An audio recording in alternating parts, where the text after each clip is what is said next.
What's going on, everybody? I'm Keith, host of Just Our Thoughts with the Fellas, where 4 to 5 of my brothers give their perspective on national as well as local news. We touch on some trending hot topics as well as culturally relevant news. We also get a chance to dive into some deep core conversations.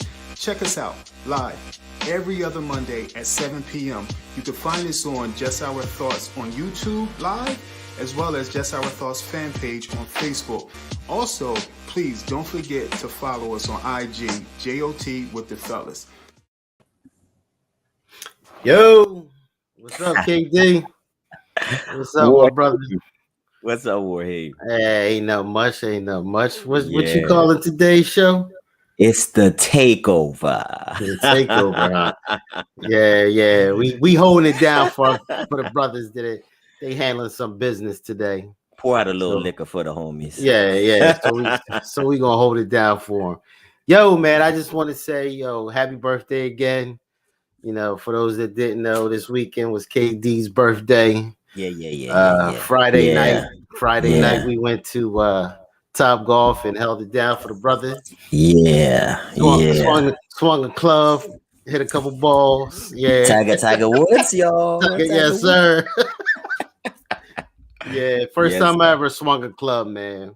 But yeah, we had some fun, had some libations for the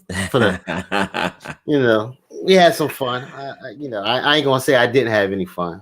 Good. It was definitely a good time. But it's always a good time to hang out with the fellas. Yes. No matter where we're at. I don't care. We could be in a hole in the wall. We still gonna have a good time hanging out and chopping it up. Yes. Yeah, man. I greatly appreciate y'all coming through, man. I mean, we had a good time. Swung, like you said, swung that 9-iron, a couple drivers, some wood, tried to hit it deep, get them targets. So it was a new experience for me and for a couple other fellas. Our form was looking like we was at batter practice, but it's always good to step out our comfort zone. To do something a little different, man. But I appreciate 48, man. I finally made it. I caught up to you. Yes, sir. I caught up to you. 48. But I definitely don't. We ain't looking it and we ain't feeling it. We ain't feeling it. Yeah. Nah, we gonna keep it. It's a blessing. It's a blessing, man. I count it a privilege, man. You know, a lot of us ain't around. You know, it's 15-year-olds that ain't here no more. Right. You know, and look at us at 48, 2 more until what's 50? The centennial? What? No, it's not the centennial. What is it? No, we over it. They so call it over the hill. I know. I don't know what hill they talking about. Over the hill, man. Yeah. But the whole weekend was pretty good. I got pampered. Manny Petty.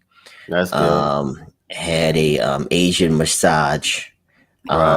Everything was on the up and up though. Everybody know everything was on the up and up. Okay.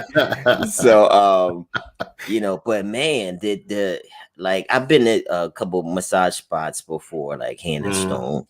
Right. But the Asian ones, they put their back in it, like forearm action. Bow, climbed up on a table. God gave me that hard, deep tissue massage. I was like, whoa, but it felt great. It felt awesome, man. Good, and after you do these massages, you gotta drink a lot of water because you just be dry and thirsty because all them toxins they pushing out of you. But it was good, man. It was good. And then we was invited down to Big Scott's right down the street. Big Scott Shepherd, right down the street from me. He called me up, said, "Come through, something on the grill." And he had Kindred and the Family Soul perform, man. And nice. We had a great time. They did stuff from their new album called Auntie and Unc. Okay. Auntie and Unc. Nice. And his wife had on an orange auntie, and he had on an orange Unc shirt, man. Okay. And the live band was amazing, man. It was so dope. We got up, we danced. You know, we got in a couple camera shots, so I mean, we might be on some black owned network dancing around. But it was good, man. Yeah, I mean, man. we just like walked down the street and we was at a concert. So right. You know, mad love to Big Scott Shepherd, man. I mean, he made us feel hospitable. You know, he said my neighbor's here, so it was just good to just roll through and do that to kind of hit the climax of the birthday weekend. But I consider myself blessed, man. Blessed to be here, blessed to hit 48. You know, I got my aches and pains here and there, but I won't complain. Right, exactly. Yo, I want to do something else too that we usually don't do. Just say hi. Just say hi back to everybody that's tuning in. You know, because we wouldn't be doing this. We're doing this for all of you guys, everybody. You know, we love everybody, and we love that you guys love us. Oh yeah. Rob Tufnell said, "Let me see that shirt." Yeah, you don't know about that. What you know about that, Ramo? So Big Brother Keith gave me the keys to the whip tonight. You know, so we able to drive. And I ride shotgun. You ride shotgun, brother. Ride shotgun. It's the warden. It's the warden. The professor takeover tonight. Okay. The bad guys. We're the bad guys, Wardy. We left the good guys home. Let the good guys home, man. But you know, we just want to talk and have a little bit of fun. I mean, what's Big Brother Keith say? Welcome. Right? Welcome to Just Stop Thoughts. Good evening, y'all. You know, trending topics, national news, give you a little bit of everything from entertainment to what's going on in the news just to keep you updated. And then we got a little core convo, right, Wardy? Yes, sir. Little core convo to dig into a little bit. And but before we get into that, make sure you like, you subscribe, you share Facebook and YouTube. We got to get on these other platforms though soon. We all got our equipment now. We like engineers. We studio engineers. Okay. Sir. Yes. Sir. So hey, happy birthday to E. Coleman too. My fellow March 20th. My Pisces. E. Coleman. Man, love to you, brother. You don't look a day over 50. I love you. He gonna get me for that. So let's hit some trenders, Wardy. What you say? Well, you know, want me to hop into a couple of mine first? Because I got something I want to talk. I know you got a big swing, you got a home run you wanna hit. One of the trending topics that came up was Deshaun Watson, quarterback from the Houston Texans. Wardy, he got about 10 women. Most of them he got about 10 to 12 women that then came out to say that at these massage parlors, he forced them to have oral sex on him and to be inappropriate with his conduct at the massage parlors. And I'm like, yo, 10 to 12 women, Ward. Let's check this out. No criminal complaints. Right. All of them got the same attorney. And they've been trying to work out some 6-figure settlements behind the scenes. See, that sounds suspect. But here's the kicker.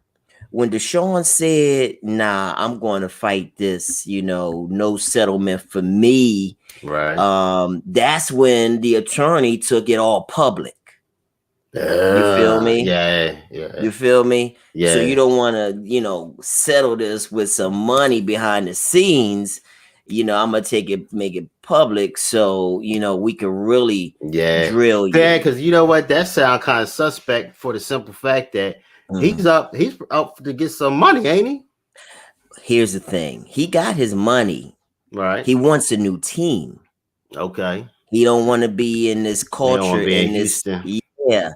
So here's the thing. Remember we was talking about Cuomo, right? Yeah. We was talking one thing about the timing. Now, we don't want to say that the allegations are true or not true. We Right. respect a woman's right to Right. come out and say that she has been inappropriately sexually touched.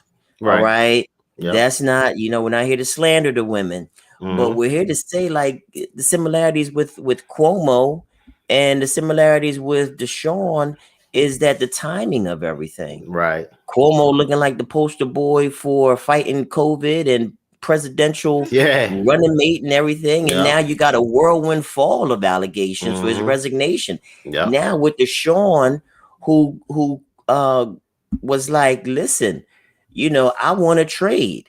And this wasn't that long ago, Ward. No, it wasn't. So now you dropping almost a dozen women that says, look, he's not all what, and he's had a stellar reputation. Yeah, yes. Up until this point. Amazing athlete, great quarterback, a good reputation. And now, because of this, it's just ironic that trade rumors coincide with sexual misconduct. Yeah. So, that's crazy. I'm not going to tip I don't want to tip the scales one way or another. Or the other. Damn right. You know what I'm saying? And we want women everywhere to feel comfortable to come out who have been sexually inappropriately touched. But one can't just scratch his head about the timing of everything. Right. And look at Rob. Rob said he plays for one of the most racist teams in sports. Yeah. And that's one of the reasons why he wanted out of that culture, toxic culture there. So we're going to see how it all unfolds, my brother. You know,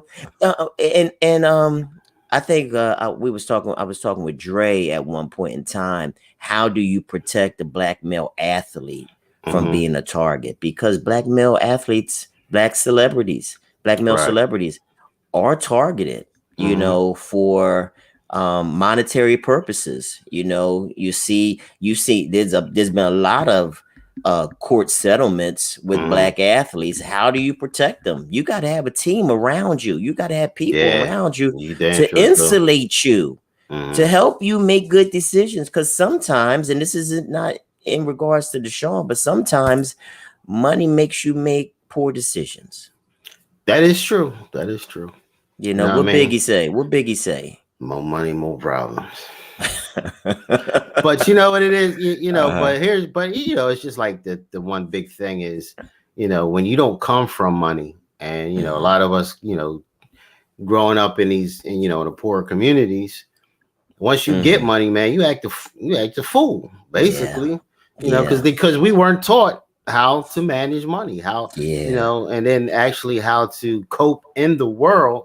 We're just at that disadvantage. I don't want to get too much into it. I know, but then like we said last week, you could see yourself on Mount Everest as far as your career, your accolades, your achievements, and in one unconfirmed allegation. Now, where does that put his demands for a trade? Right. He can't say nothing because now these other teams are like, they looking at him sideways. We about to open up our stadiums now and everything, and we want him to be the face of our franchise. Right. Pump the brakes. Yeah. So. Yeah, it's crazy, man. It is crazy. We'll stay tuned to that one. Yes, sir. Yes, sir.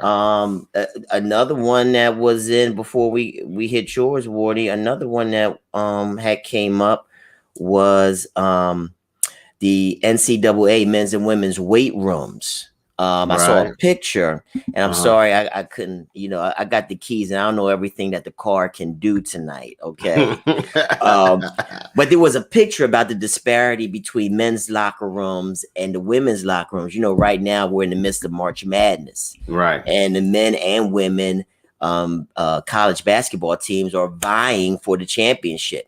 Oh, Rob, I'm gonna hurt you. Rob said we can't have Rob said you can't have the inmates running the jail. Yep. Get out of there, Rob. So there was a picture about the disparity in the weight rooms. Right. The men had this I can high tech imagine weights everywhere and all type of machines, free weights and the iron and everything. And it was in a huge auditorium for where the March Madness is taking place. Right. Then they showed the women's. They had 5-pound dumbbells and yoga mats. That's it. That's it. That's crazy. That was it. They're not athletes either. I don't get that. You know, I mean, they want to work out too. They should have damn near every amenity that the men have. Give it to them. They're athletes. Yeah. You're making money off of their sweat and blood, sweat, and tears. Right. Give them the same opportunity that you're giving the men. Yeah. You know what I mean? Exactly. That's crazy. It's ironic that it's with everything that's been happening about Me Too movement and women making various headway in having an equal playing field in politics, sports, whatever. Right. Still you see how it's almost like there's a certain section of men that still have power that don't want to give women the tools so that they also can perform at the highest level. That's was crazy. Like, here go Trey. That's straight disrespectful. It is Trey. Straight disrespectful. I was like, and it was one of the way it came about was that one of the female athletes was like, they took you on a tour of the men's and the women's, and she was like, this is just straight beep, beep, disrespect. Right. Yeah. And so then one of the women from the NCAA, she came out kind of choked in tears and how it was a complete failure of theirs. But we want women to be able to perform at the highest level in every capacity. Yeah. And you got to give them the tools. Yeah. You know what I'm saying? You can't just give them the platform, and not the tools in order to succeed, or you just setting them up for failure. Period. Yeah. You know what I'm saying? So it was garbage, man. It was garbage. That's crazy. Listen, man. I had those kind of weights when the pandemic first hit, the little girl weights. I'm sorry, not the little girl weights, but just a little too you fast. Didn't say that, you got. But Aiden, my little 8-year-old, I be telling her to work out on those, and I'm working out on because that's all I got. Yeah. So it was like, we want, they put in the work. Yeah. They on the same platform. That's right. They bring in and generate revenue. Yes, they are. Give them the same tools as the men so that they can, be able to perform at the highest level. Yeah. You know what I mean? Yeah. So we'll see how that unravels. Yep. We'll see. Yo, it's the Wardy and the Professor takeover. All right, y'all. What y'all know about that? What y'all know about that? It's the bad guys in the house. Yo, I drop another one and then you hop in, Wardy. What yours? Cool. Okay. Cool. The other one was the Duchess of Sussex, Meghan Markle, a couple of weeks ago on Oprah. She went to Oprah with Harry, and she had several concerns about mistreatment in the royal kingdom just a couple weeks ago, my cheerio. And she stated that how the main thing was that there was talk about the little baby that they have now, Archie, I think his name is. What would be the color of his skin would be too dark in order for him to have any type of title or security being a part of the royal kingdom. So she felt just that whole racist vibe coming from the royal family. And, while a lot of people, are, rightly so mad and angry about the mistreatment, my thing is that, Meghan should have kind of did her research. Right. You knew what she was getting into. The blue bloods are not that kind to colored folk. Okay. Not at all. And don't have a history of it. You know, so it's while again, I don't want to disparage a woman's concerns about mistreatment. Right. We have to do our due diligence and research before you make a commitment, into something as large as marrying into such as this royal family, because they have such a racist history. My you thing know is, what did she expect? They didn't like Diana. yeah, They didn't like Diana, Di. They didn't like Lady Di. Lady So for the Di. simple fact that she didn't come from money. So what do you Hmm. think they not going? You think they Yeah, going to accept you? yeah. If they I ain't mean, like one of their no. own, Yeah. right? What more do you think they're going to Yeah. mistreat you of? Yeah. Exactly.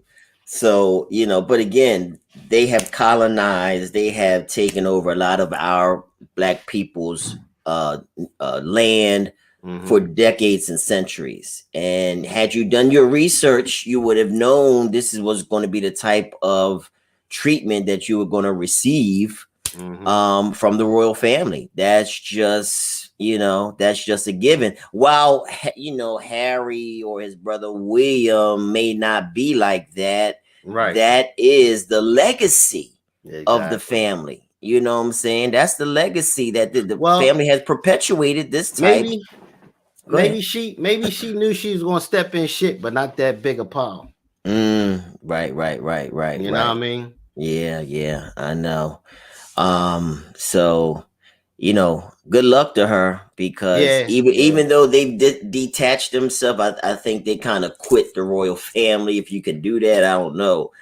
And they now Well, live they in kind of cut Cali. them off. I think they kind Who of cut did? them off anyway. The Well, family. he wanted to be relieved of his royal Right. duties. Right. Because he wasn't going to be. He's not going to see that throne anyway. Yeah, I He ain't gonna mean, see it. He ain't gonna see it because I don't see. I don't see yeah, William. You know. because the queen ain't gonna die no time soon. As old Yo, as how she, old is that chick, I man? She don't is like, know. man. She started to look like the Crypt Keeper. Yeah. She is. I'm mad. She old. You should see her husband. Her husband just Oh got out man, the yo, hospital. He looked like he half dead. Like, he is deaf. Yeah, he do look like death. and keep him, but he's a prince too. He's not a king. He's not a king. He's not a king because he married her. Yeah, there you go. There He you go. married her. She's the royal She's family. the royal family. You He's got not. you. Got you. Got you. Yeah, what you saying, Arlene? What Arlene's saying?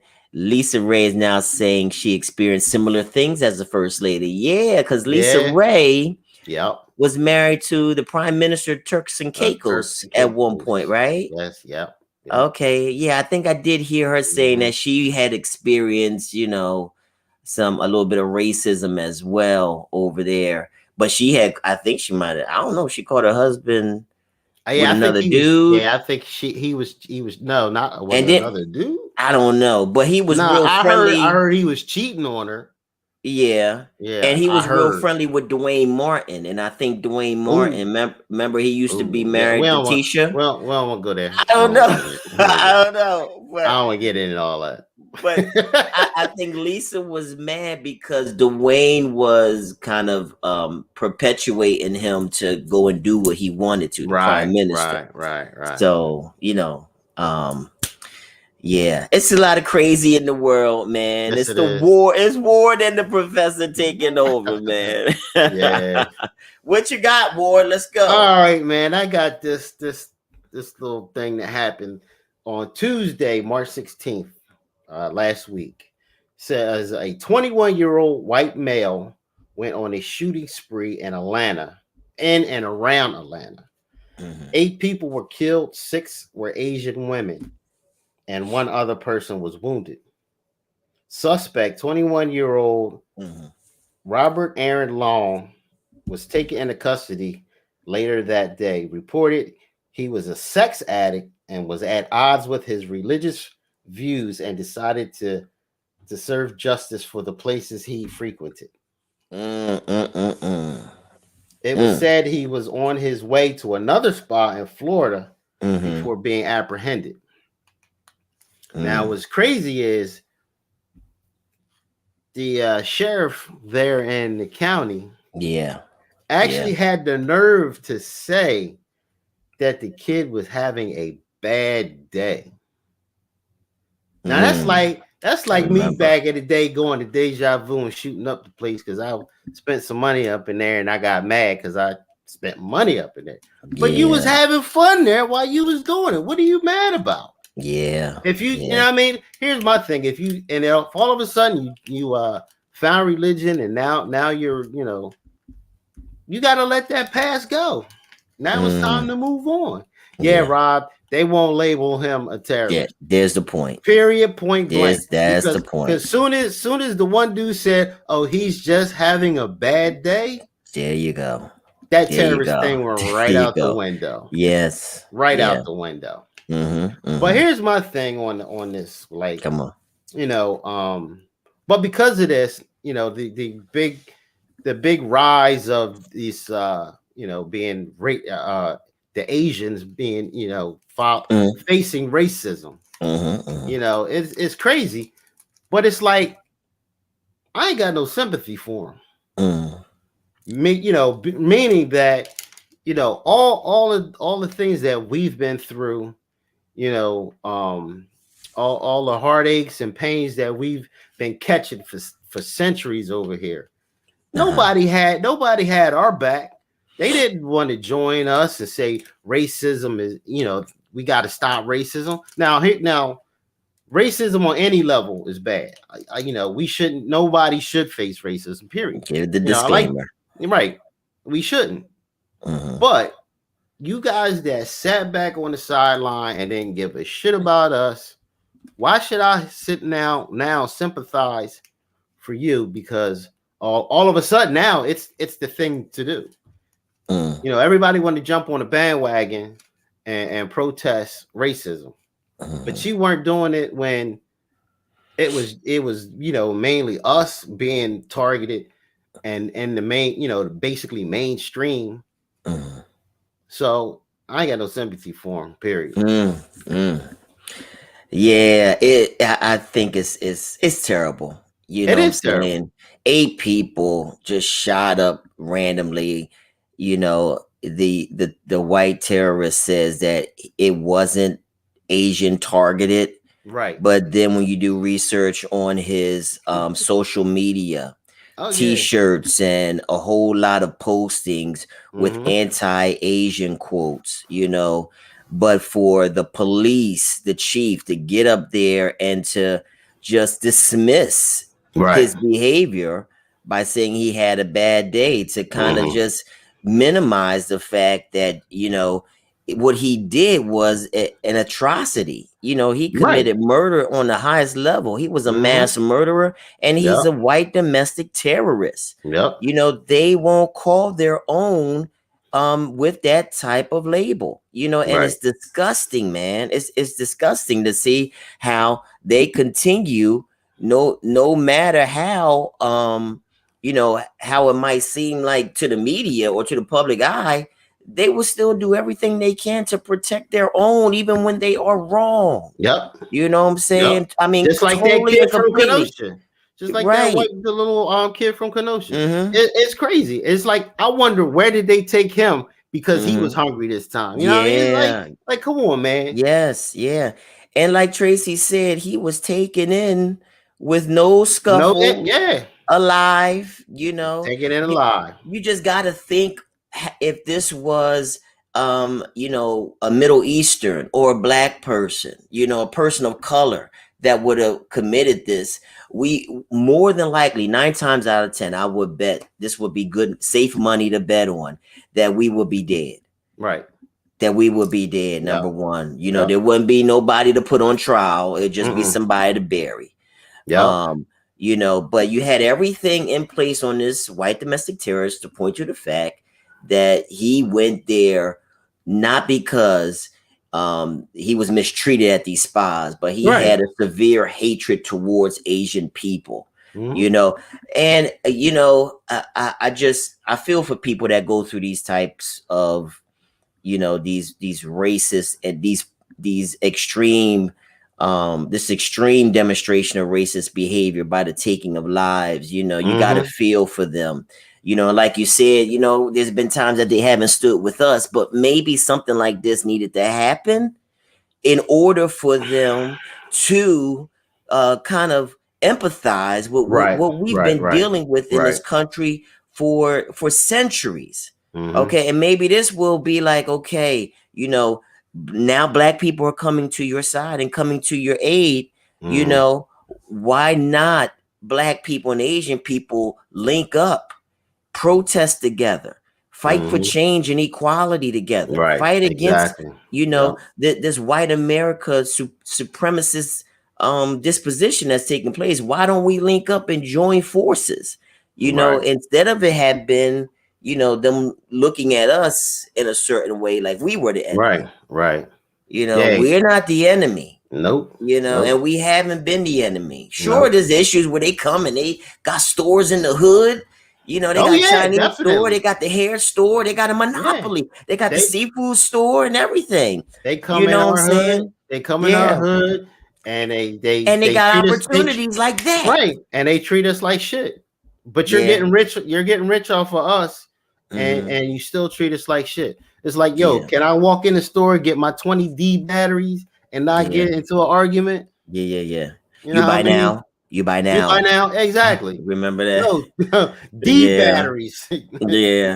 But you know, I mean, you know, anybody in their right mind, we want peace. We want racial equality. We don't want to see this happen to these people. And hopefully this could be something where we could band together as brothers and sisters, Asians and Black folk, to really fight against these white supremacists who've got us on their radar. They don't care whether or not they target and kill us. You know, there was a white supremacist that was armed outside of Kamala Harris's home. Okay, we don't see that on the news. We don't see his face posted. Okay, again, it's protection for the complexion to a degree. You know what I'm saying? So hopefully this will be something, you know, in spite of the loss of lives, a terrible loss of lives, hopefully something good can come out of this. To really promote some change.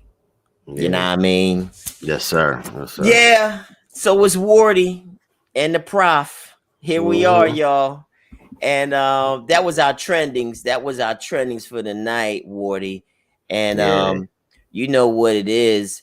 It's time to talk about that ticker down at the bottom right there, brother. So look, so last week a video came out. Here's our core convo a little bit. We're gonna talk a little bit about Black parenting.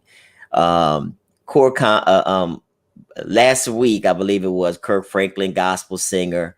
He was videoed by his 33-year-old son of a nasty conversation that they had on the telephone, and the son chose to leak the audible from that. We all know Kirk Franklin as a great gospel writer, producer, host of Sunday's Best and things of that nature. He's 51 years old. His oldest son is 33 years old. Both him and his wife had a child prior to them getting married. So the one thing that I learned about the family is that, you know, Kirk was very much involved in his son's life, the 33-year-old. Both him and his wife have a good relationship with the son's mother as well. So there wasn't any type of toxicity because Kirk was estranged from them or anything like that. But there was a conversation they had on the phone that the 33-year-old son chose to make public, and it got rather rancorous. I'm gonna read a couple excerpts of it from Kirk. And Kirk said that at the time that they were talking, there was a therapist on the line as well. That was kind of mediating between the two, because there's been some issues with the son since he was in his late teens that he really needed therapy and mental health treatment for, and that he's still struggling with. But they don't capture the entire conversation. Why would he? No, Okay. he wouldn't leak the whole thing. Well, it was about 10 to 15 seconds of it. And Kirk is heard telling his son, "You need to get your booping ass out of the way before I put my foot in your ass." Okay. And the son shot back and said, "I dare you." Before cussing and telling his father to shut up. And then Kirk said, "I will break your neck," and ended the call. And the son, whose name is Carrie, he said, "You break my neck? Is that a threat?" So it got real heated. It got real intense. And then later on, Kirk came out and he apologized. He talked about how him and his son has had a toxic relationship ever since he's gotten older. And he tried for many years through counseling, through therapy, to try to rectify the matter. He said, "Recently, my son and I had an argument that he chose to record. I felt extremely disrespected in that conversation, and I lost my temper. And I said words that are not appropriate. And I'm sincerely sorry to all of you." All right. And that was Kirk's apology. Right. But Carry On, he posted later on that he defended the fact that he wanted to put out there what his father said. He said that outside of the therapists and other people that sometimes mediate, he says that Kirk talks to him in this degrading manner on a regular. So, you got two sides to the story. We'll never really know the full extent of the private matter, but Kirk has trying to be transparent to give us a glimpse of what really transpired and how long that they've struggled with trying to really step in and intervene on behalf of the 33-year-old. He's a grown man. But we bring this up because I just wanted to talk. We wanted to talk about is it ever okay to cuss out your kids? See, but we knew Kurt was going to cuss one of these days anyway. We all seen it coming. Stomp on somebody. We all seen it coming. But here's my biggest thing about this. Come on, this situation, because I just want to put this out there first. He's 33 years old. He's not a kid anymore. Right. He lucky he ain't get his ass whooped. Yeah. Because at that age, and you want to disrespect your parent, nah, ain't no way in hell that should not happen at all. Now here's my thing. Now, of course, no, I don't have kids, but yes, I do have nieces and nephews, and I was around when they were young. No, I tried my best not to cuss around them, or to even cuss them out when it was time to for a little bit of discipline, because we're family. What I mean? They're just as much as mine as they're my brothers. They are family, and if they're doing wrong, yes, I'm going to step in and correct it. Now with my niece, one of my nieces, man, she had a mouth. But instead of trying to, really cuss her out, and it was like, no, you know what? You just do them. You do those little things that let them know. Now, I used to pinch her lips whenever she started cussing. I'd be like, come here, pinch them lips, and she would get mad, but she stopped. Okay. She wouldn't really. She curbed her mouth for a while. Okay. Now, granted, she's just like her aunt and her uncle. So now, it is what it is. She grown now, right? Yeah, she grown now. But that's the thing. When you're a child, you're supposed to do what you say. But it's like, we shouldn't be cussing. You shouldn't cuss out these kids. Now if at some point in time, I know things can get bad. And sometimes you may lose it and cuss them out. Yeah, because when we were younger, me and my brothers, my sister's a little different because she really wasn't around us. She was kind of like, she did her own thing, but the three of us, we always got into it. Just like brothers would do. We always fight. Yeah. No doubt. But it was like So that was the worst thing my mom really had to deal with. Yeah. You know, we weren't the type to be out in the streets and getting in trouble, this and that. But it was like we at home. Yeah. You know, but did she cuss, fuss, and all that? Nah. Right. It was, you know, she would tell us like, yo, stop that. Yeah, yeah. But when it came time to where it was like, look, I done told y'all about 20 times to stop it. So instead of just cussing us out like you MF and this and that, nah, my mom wasn't like that. Right. But what she was like, she, you know, you had that extension cord. Oh my God. That hung in the kitchen. Oh my God. And it hung there and nobody touched it. You knew not to touch it. It was a symbol. That was mom's symbol. Don't mess with it. So, you know, oh my God. You know, we felt the wrath of it every once in a while. Yeah. But it's like, you know, and then when you know, when we were really beside ourselves and it was like, oh, you know what? Fine. Yeah. Wait till your dad gets home. And I thought that was the one wonderful thing about my parents too, that they had each other's back as far as when it came to discipline. It was like, you know, one didn't say like, why'd you hit him or why'd you do that to them? And no, it was like, what happened? Okay, good, fine. Yes. Yep. Yes. Oh, you mean? Oh, he needs another ass whooping? Okay, I'll do it. Yeah, exactly. So you know, luckily I only had that extra ass whooping one time. Yeah. Okay. a double. Yeah, I had a double whammy, man. I locked myself out that house one day trying to hide. But it was like, you know.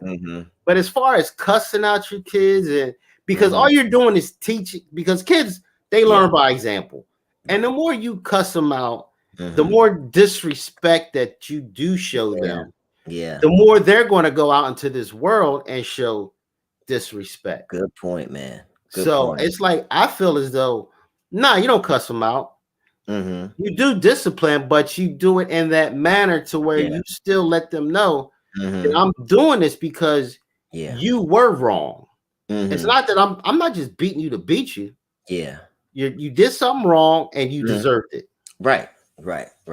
And on the flip side, though, Wardy, you know, you say that it's never okay to cuss them out, but it is okay to lose your temper every once in a while because it's going to. We're all human. It's human nature. Not only have I been frustrated, you know, with my oldest and with my youngest at times, you know, to not to the point where wanting to, you know, do bodily harm or to degrade them or anything like that. Right. Yeah, you definitely don't want to do that. Right. Because you don't want to, you know, destroy their spirit. You know, that does have a tendency to destroy their spirit. Now, you got this new day parenting, you got that old school parenting. You know, the old school parenting was go get a switch from out off the tree or go get that extension cord or go get that belt or go get, some parents was like, go get me the closest thing to find, a broomstick or whatever. A wooden spoon. Yeah. You know what I'm saying? But what happened back in that day won't fly today. Nah. You know, you getting aggravated assault charges. Yeah. They look at that as the use of a deadly weapon. You know, the belt, the broom. I don't know how a wooden spoon gonna be a deadly weapon. Well, maybe not a wooden spoon. But anything that might be able to leave some kind of injury to a kid. You know what I'm saying? You know, the stuff that we hear about from back then, it wouldn't stand the test of time today. Yeah. You know what I'm saying? So, you know, my grandfather growing up, my mom, you know, she beat us. She handled herself. She did what she had to do. I didn't get that many because I watched my older brother. He was Black Jesus. He paved the way. Right. For everybody. You know, he got beat by my mama, my auntie, my grandma, my grandpa, he got beat by everybody because he was, you know, always making bad decisions, you know. So I learned what not to do, you know, from watching that. So I avoided, you know, a lot of those type of punishments, you know what I'm saying? Right. But when I look at what Kirk went through, it's like he lost his temper. And we all experienced that, losing our temper with anyone in our family. We've lost our temper with anyone in our family. Brothers argue and lose temper. Siblings argue and lose temper. You argue with your aunt or your uncle or whoever, you lose your temper. You say things that later on you regret. You say things that you want to hurt them or you want to let them know about themselves. You know what I'm saying? So we've all had that person in our family that we lost our temper with. You know what I'm saying? We've all been there, you know what I'm saying? Not just as kids, but even as adults. Ain't nobody out there that can say, look, even as adults, I done had some drag out verbal confrontations with family members. You know what I'm saying? Because sometimes it's not always us. It's not always, you, but sometimes it's that toxic relative that can just bring out. They bring out that bad part in you. Bring out the nasty out of you. I got one. And you've been sitting and suppressing that for a long time. You know what I'm saying? Yeah, but then they did or said something one too many, and it's like, nah, this is what you did in 87 up to now, and I'm gonna tell you about yourself. So but that's that, and that happens in families, what I'm saying? And sometimes you go from losing your temper to to crossing that line, what I'm saying? What do you think it was anything in there? And I know that his son Carrion's 33 years old. But when you listen to the audio, do you think that he crossed the line looking at where his son is at the point in his life as far as him being 33? Do you still think that's appropriate? That he's not a child anymore, like he's definitely not a child anymore. But do you still see a problem with that between two adults now?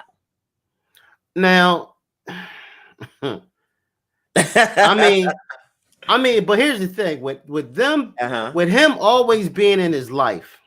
I feel as though there was something that was missing. He never fully had his respect from the start, because at this point in time, if you gained your child's respect when they were a child, trust me, as an adult, you will have the utmost respect from your child as an adult, So it's like, man, I think as though it may have been some times where he should have beat his ass when he was a kid, but I don't think he just didn't get it.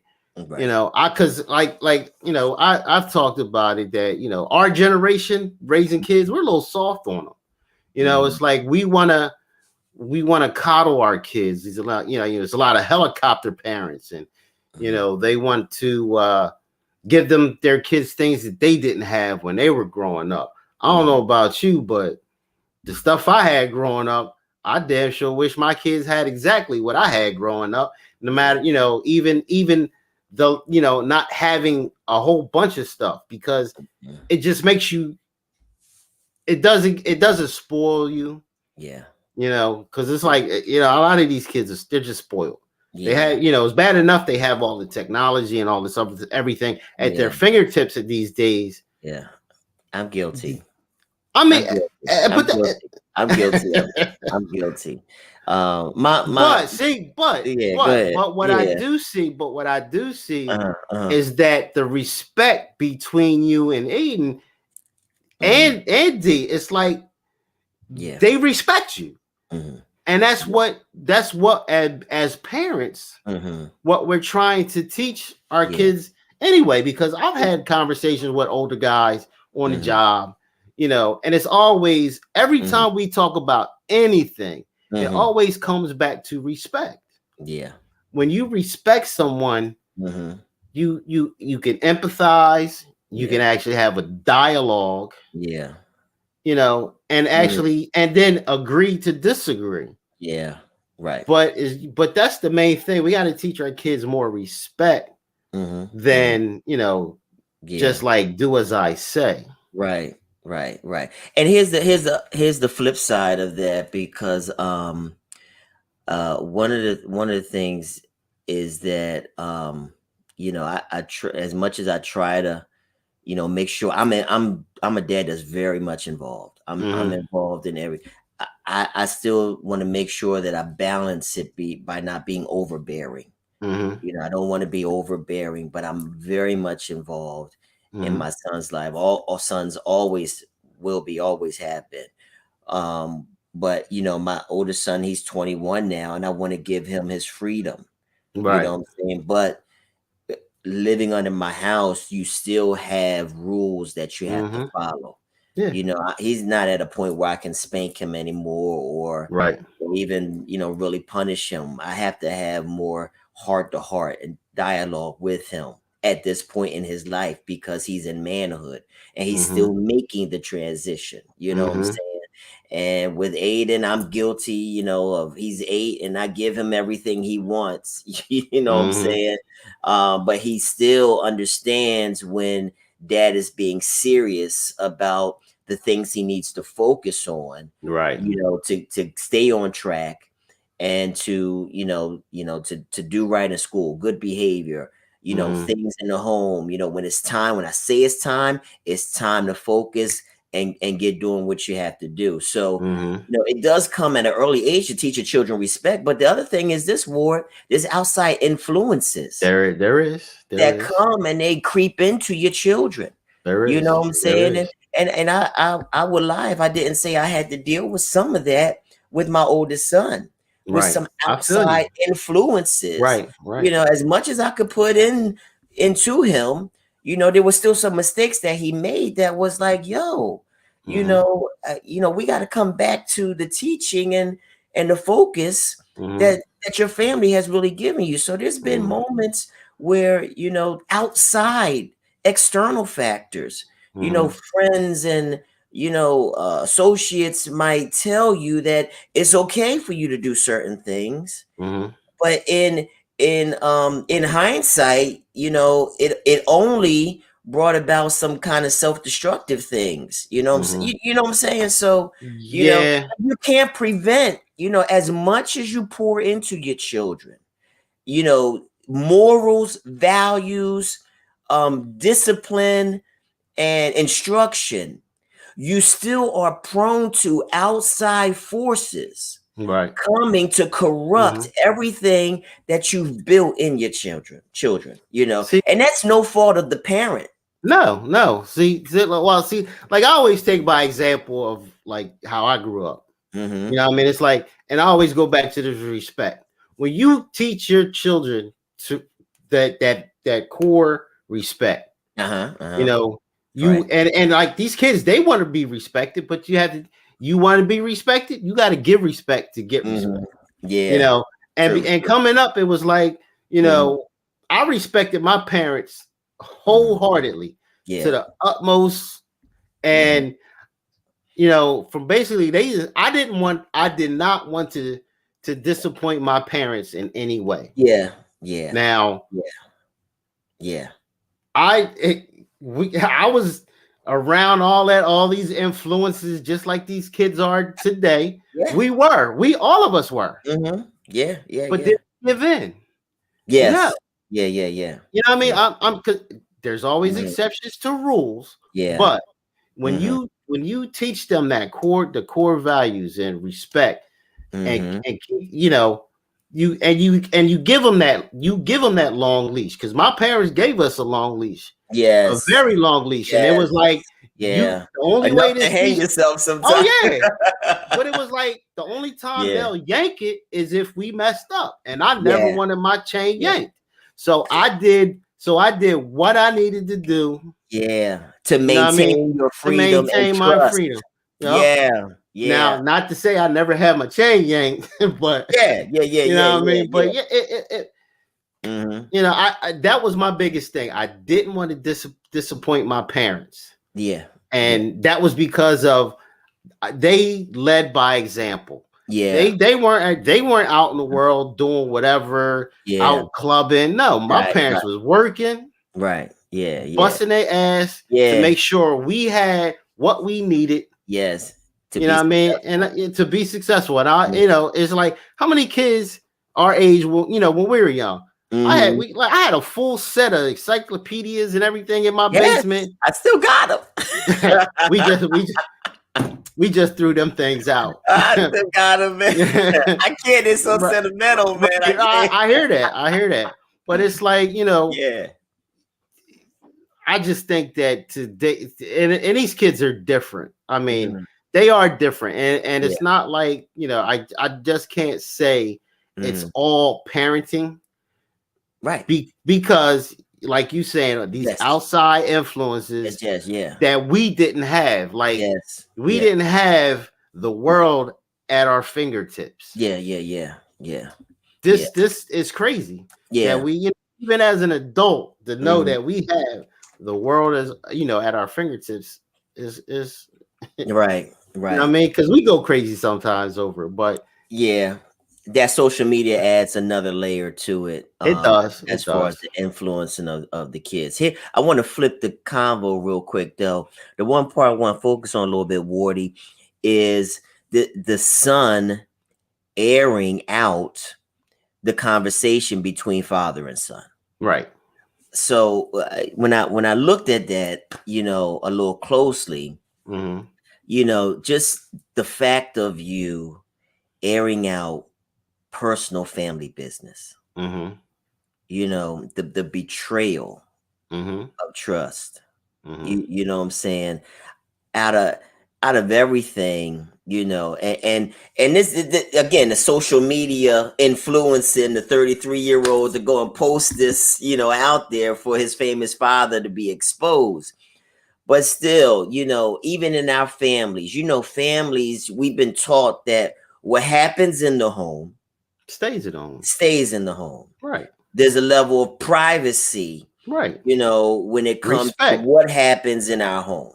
Right. You know what I'm saying? So, you know, when I looked at that I think that's one of the dirtiest things that you could ever do to your parent is to try and expose them for whatever reason. If your parents are drug addict, if your parents are alcoholic, you know, to expose their weaknesses like that, for them to be humiliated or embarrassed, it just is another level of disrespect. What you think about that?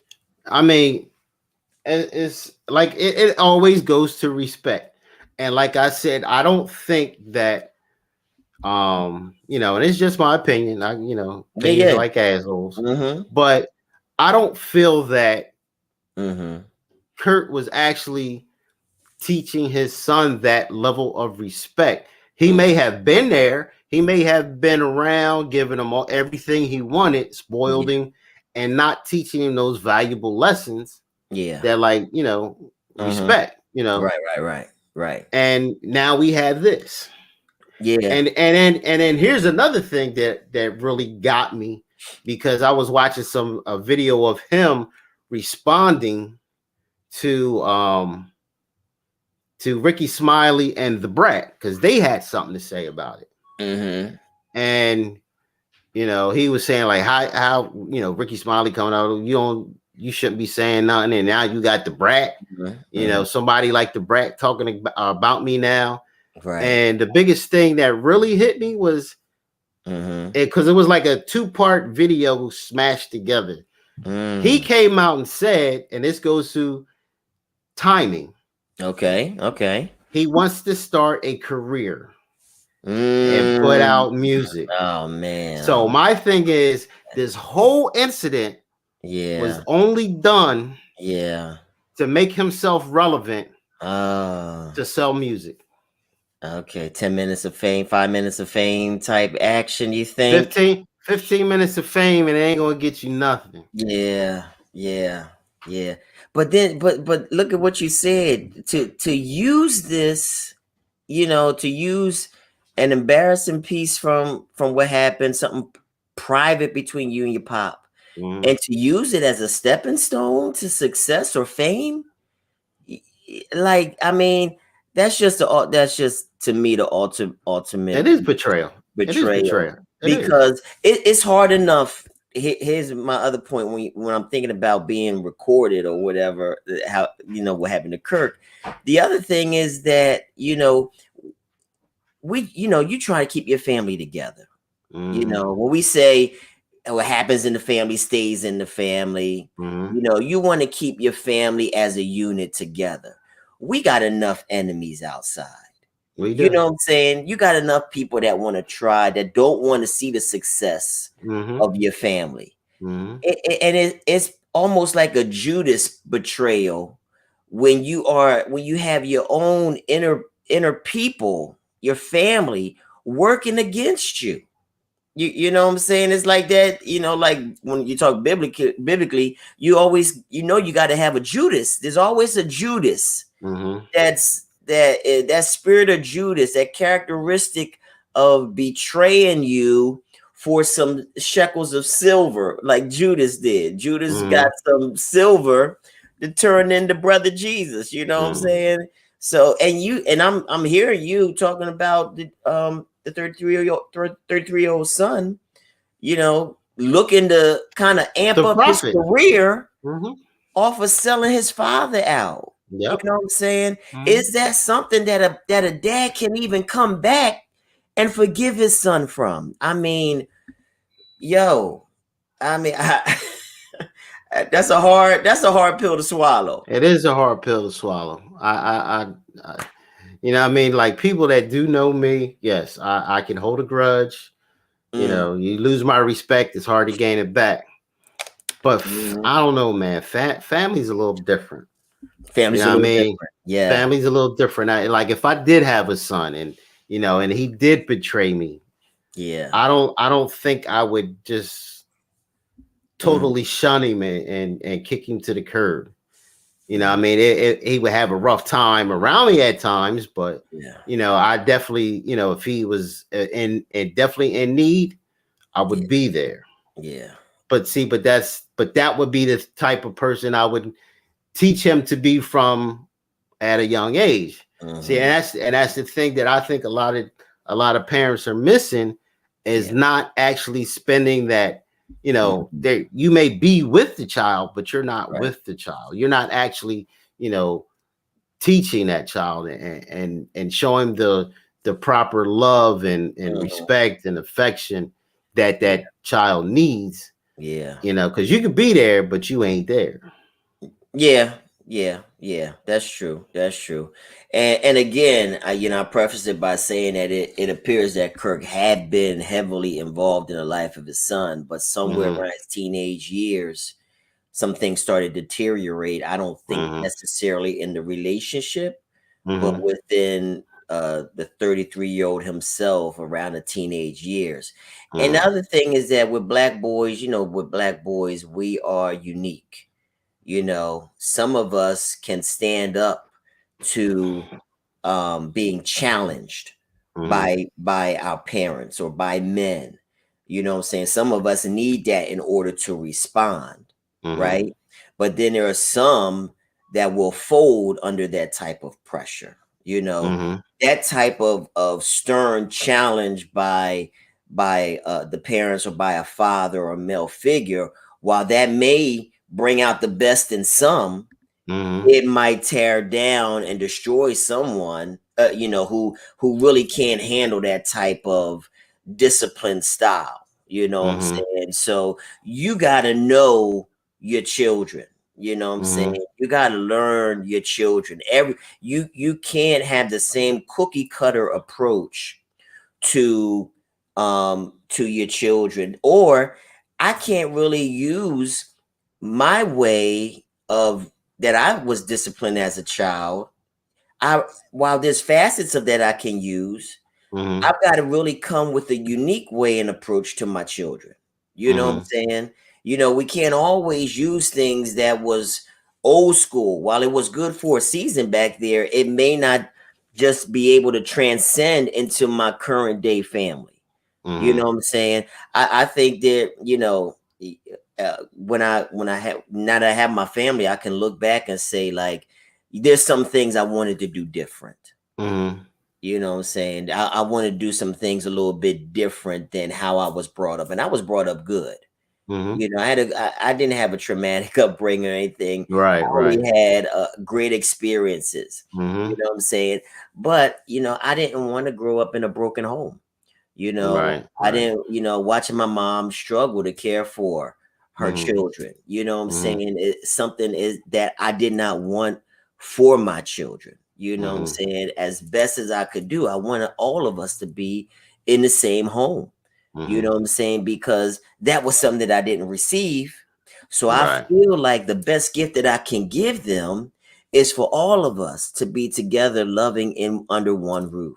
You know what I'm Mm-hmm. saying? So there's some things that we see from, you know, from childhood up till now that, yeah, when I do have a family, I'm gonna do things, you know, while there's so much good in where I came from, Mm-hmm. there's some things that I probably can build upon to be a little bit more different, you know. Right, right. You know, so The funny thing I see, like a lot of things now, mm-hmm, and I really hated the fact, and I must just say I hated the fact that a lot of mm-hmm.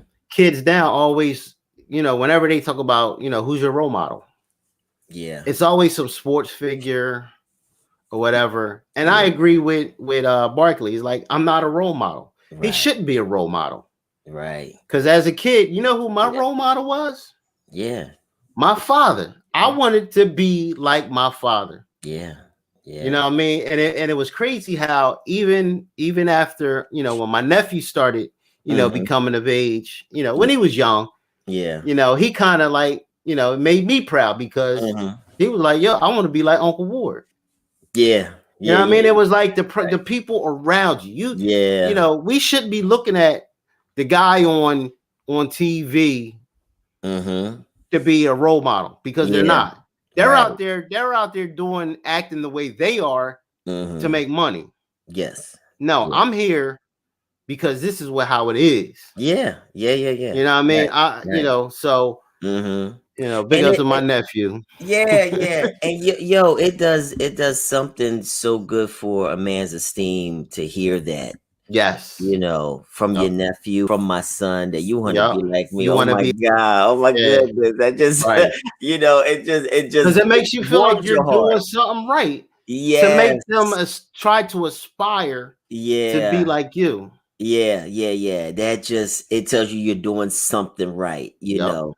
And but here's the flip side of that, you know. While my son says he wants to be like me, I want better for you, man. Right. You know, I Right. don't want you to have to work the late nights and early mornings like I do. I hear you. I Exactly. want you to be Exactly. better than me, man. While I know you know, I'm good for my family. You know what I'm saying? I just know you got so much more inside of you that you can Mm-hmm. offer to this world. Don't be no social worker like your dad.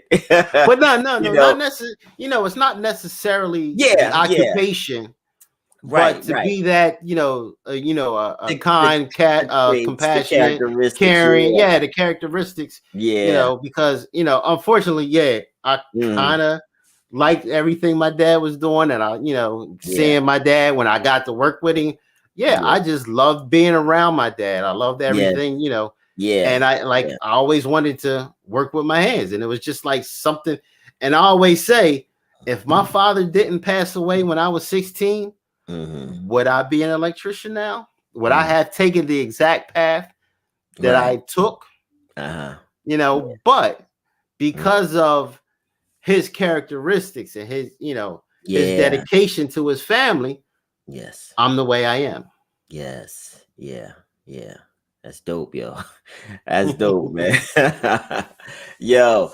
Um, we talk about Black Parenting 101. You know, Black families, we different from all other families all over across the face of the earth, man. You know, how Mhm. we communicate. Some people feel like, you know, because we talk loud, we angry with each other. Right, exactly. That's just how we talk. Yeah, You know exactly. what I'm saying? That's just Yeah. how we talk. You know, Yep. that's how Black families they talk. They loud. You know what I'm saying? And you Hmm. know, sometimes they do cuss and whatever, and they raise their voices, but that don't mean necessarily that we hate or we're in some type of Right. conflict with each other. No, But we that's just just a form of passionate, communication. and we're passionate. Right. But here's my other question, man, from this whole Kirk Franklin thing, and then hopefully we could put it to rest. Right. Do you think there's ever a point in time where you gotta stand up to your parents? Look at what 33-year-old is doing now.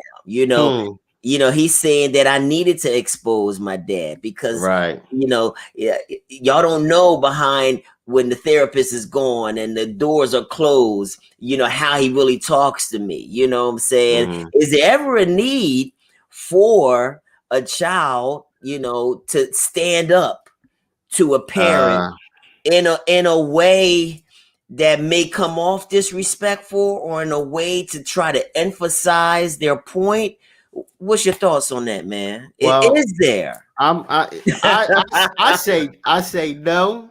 I say because of the respect, but and I'm just going to use this example. When I was younger, me and my brothers, we always got into it and everything. Right. And my one brother, I'm not going to say his name. Okay. The one that mouth off a lot. My dad he came in, told us to quit it, but he wouldn't shut up. Oh my goodness. So it was that my dad got that look, was like, hey, come on, let's go out in the garage for a minute. Yeah. And I swear, if my mom was not there, my brother, I probably would have a brother right now. Ooh. But it's like at that moment, I seen that and I'm like, yo, what are you doing? That's dad. Why would you want to you don't disrespect him like that? Yeah. That's what I mean. He they birthed us. He feeds you. He gives you damn near whatever. Yeah. I ain't gonna say everything we wanted, but damn near anything we wanted. We didn't want for anything. Yeah. You know what I mean? I always tell people whenever the conversation comes up, I lived a fairy tale Camden life. Yeah.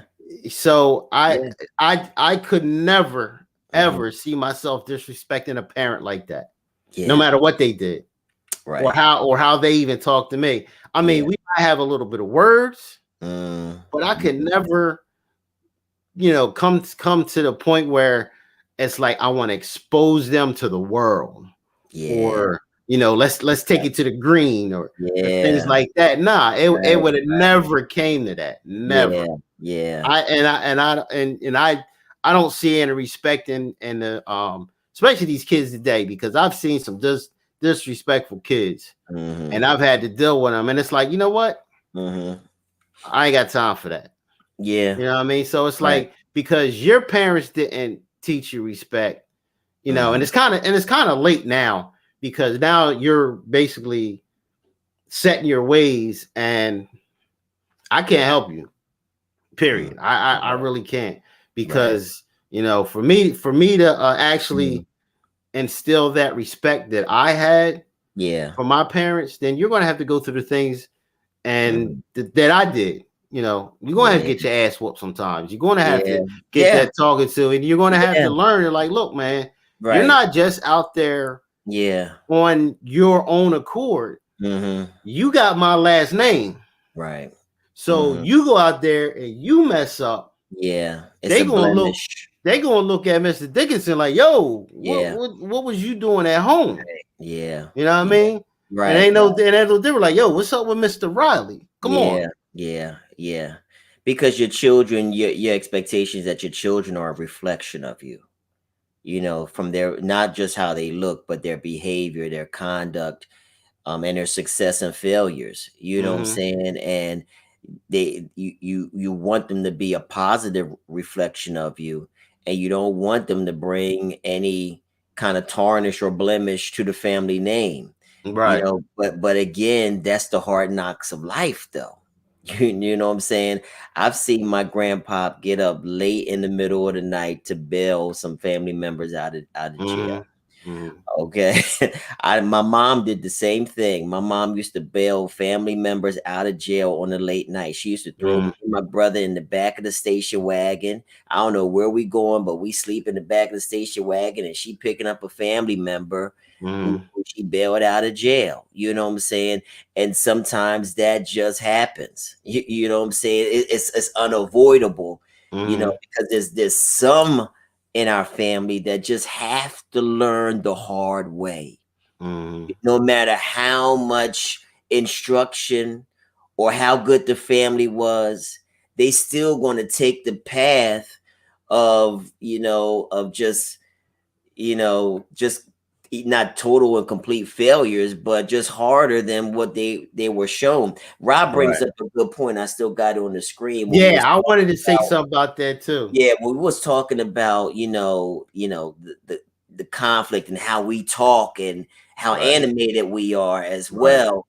It's a lot of energy when we do argue or confront, our kids or our loved ones. You know what I'm saying? Because if we don't do that, that means that sometimes we don't care. Right. You know what I'm saying? If I put in the energy to raise my voice and to tell you about the error of your ways and to tell you that you need to fix whatever is broken. If you put all that energy and all that animation, that means I love you. Right. That means I care about you, because if I didn't care about you, I wouldn't put in the time and the effort to get all sweaty in my armpits and my blood pressure to raise. Yeah. I'm doing this because it might seem like I'm fighting against you, but I'm really fighting for you. Right. You know what I'm saying? And that's the ugly part of parenting or dealing with family members, that exists. Right. You know what I'm saying? Because sometimes, my temper flares, but I can't allow the mistake of my child to unravel me to the point where I become abusive or degrading. Right. I got to keep it so where it stays instructional and healthy, so that while they might, it might hurt for that minute what I'm saying, somewhere along the line it's going to penetrate. You know what I'm saying? And it's going to stay in them. So, when I saw Rob, that was a good it's point. like, I care about you if I'm giving you this type of so-called grief. You know what I'm saying? It's because I love you. But you know what? It's more or less, coming to that. No, it's not right to cuss them out. No, we're not cussing out. Now, granted, we might cuss a little bit. It may slip. But you're not, throwing them daggers like some dude on the street that just, stole something from you. You know what I mean? So it's like, we may cuss a little bit. It may slip out, but not to sit there and cuss your child out to like Kurt did his 33-year-old son. Right. You know what I mean? I don't think that, like you said, I don't think that's ever good for you to do that to your 5-year-old or your 35-year-old son, daughter, to have that type of dialogue, because it reveals something that's poisonous. Yeah. And really unhealthy in a relationship that might, if it stays like this, it's going to go beyond repair. Right. You know what I'm saying? It's going to go. Now, we was talking about, and then we're going to punch this in the gut and be done with it. But we was talking about standing up to your parents. And, one of my things, I'm always reading scripture. And one of the verses that come up is, the verse, honor thy father and thy mother, that thy days may be long upon the earth. You don't ever want to put your mom or dad out there on Front Street. No. Sometimes, no matter how deadbeat or uninvolved or addicted they might have been, there's still a level of dignity that you want to leave with your parents. You know what I'm saying? And this is not to say that if the relationship is abusive towards a child, the child should be removed from that type of environment. But there's levels of, as the one thing that I value about my mom is that you know, even though my pop was absent early on in my life, I did, before he died, I got a good relationship with him before he died, you know, and I was really happy to Right, be able to right. have had that before he died. But one thing that my mom would never do, she would never talk negatively about him as I was growing up. You know, even though I had questions, you know, about the absenteeism and things like that, she would never, you know, and that's one of the things that I think a lot of mothers can do to a child. You can turn the child against the other parent, you know, by the things that you say about that Yep. parent. Yep. You know, and my recommendation to anyone going through hard times, you know, co-parenting and things like that, don't talk negatively about one another Nope. in the sight of the child.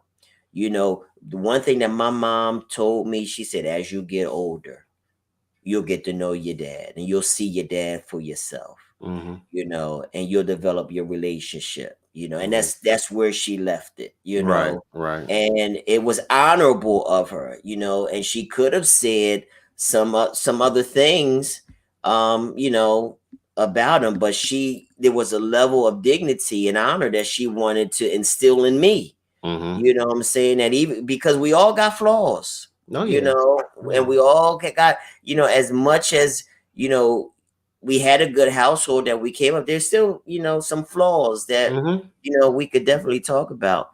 But when we was talking about standing up to mom and dad, I talked about honor thy father and thy mother. But Right. the other scripture that came out was rebuke not an elder, but entreat them as a father. And what it talked about was rebuke means to correct. An elder refers to like your parents. So it says don't come off in a way to, you know, you want to be dominant over your parent when you're talking to them, you know.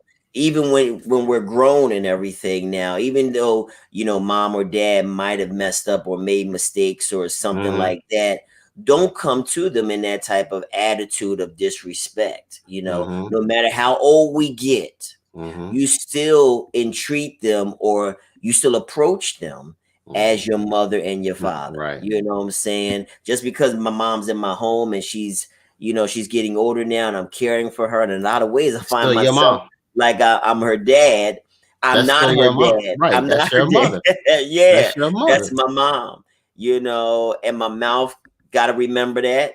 My mind's got to remember that this is still my mom and this is the treatment and the approach that I got to give her. She cared for me as a child. Right. And now in her days that she's feeble now, I've got to have that same love and respect. Right. But Exactly. you know, we live in a different society now, and a lot of that hasn't really transcended to this generation here. So, Right. you know, if you're going to stand up to your parents, you got to do it in a way that's respectful. Yes. Still Yes. knowing that this is mom, this is dad. There is an issue that I need to resolve between us, Right. but I'm gonna do it in a way that is not going to be, you know, a fight or Right. conflict. But I'm gonna do it in a healthy and respectful way because, you know, I'm still son. Right. That's always going to be my role. I'm not her Yep. daddy. I'm not her boyfriend. I'm not this or that. Right. But she's always going to have the preeminence over me. You know. So, and that's Kirk, man. That's Kirk. That's Kirk. You know, we got to do a little bit better. You know, gotta encourage our black families to do a little bit better. You got a man law? Yeah, I got one for you. All right, well, hold up, because I'm gonna do the John. Yeah. You know, I got the keys. Uh-huh. And I'm gonna do the John. All right, let me put the words man law on. Okay. And then we're gonna go here. And I think I got you. I think, Ward.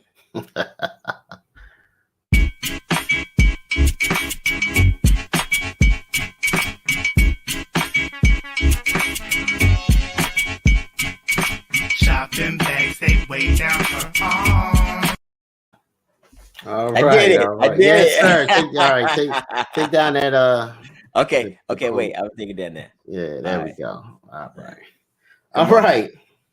Man law. We're gonna hit man law number 5. Entitled Bathroom Etiquette Part 1. Whoa. Yes, sir. Yeah. You got wipes in the bathroom? Whoa, hold up. Nah, this is more or less when public bathroom. Oh. Yes, Okay. sir. Okay. Man shall use the urinal furthest away from the door and allow one urinal between you and the next man whenever possible. Personal space is key. Like, come on, man.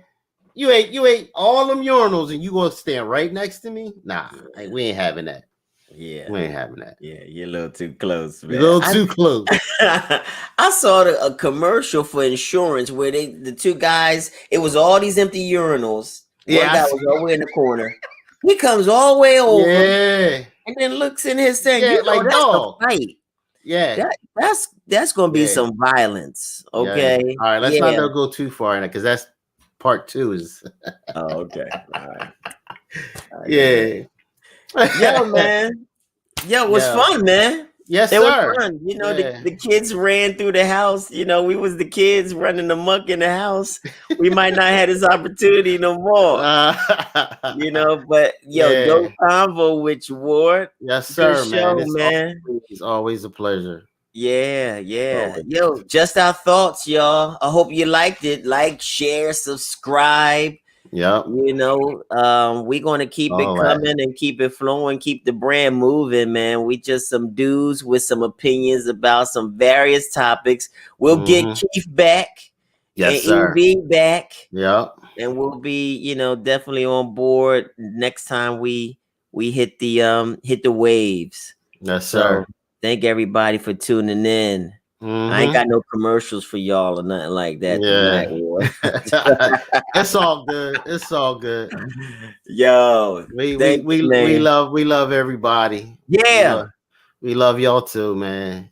Yeah, mad love to everybody. Yo, greater things is coming at 48, man. Greater things for all of us. Everybody that's tuned in. Greater things for y'all. All right. Yep. Hey, Wardy, man, it was good to connect tonight, brother. Yes, sir. Yes, sir. All right. Peace and love out there, y'all. All right, now. Peace out, KD.